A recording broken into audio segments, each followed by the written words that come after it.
आहा हा हे ला ला लव यू सावन हे हो आई लव यू जानम आई लव यू।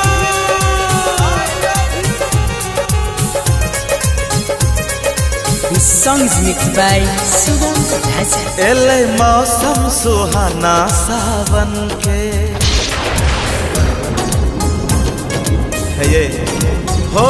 एले मौसम सुहाना सावन के प्यार करबे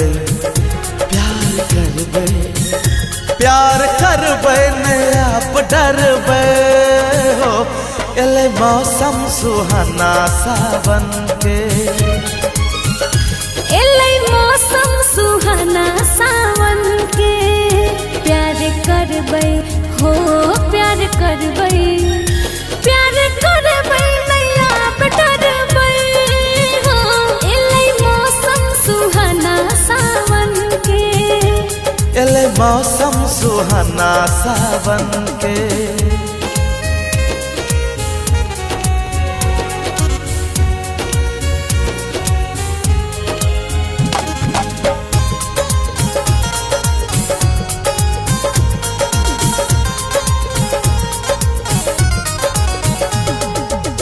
बादल गरज ले सावन बरस ले सन सन सन सन पूर्वा सिहक ले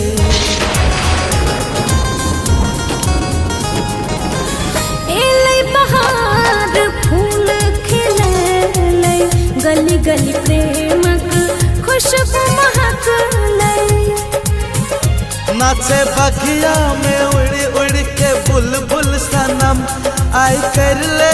दिल सा ये दिल का मिलन हमर प्रेम दीवाने करो ने शरम एले मौसम सुहाना सावन के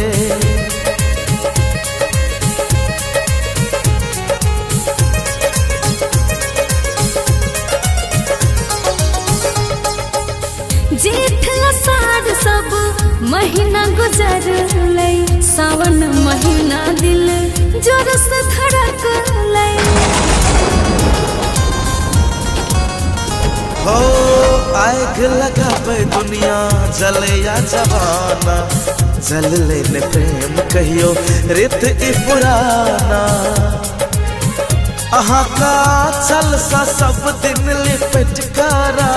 अहाँ का सीता के सिंदूर बन का सजब संग जीबे ये मरबे कसम से कसम एले मौसम सुहाना सावन के।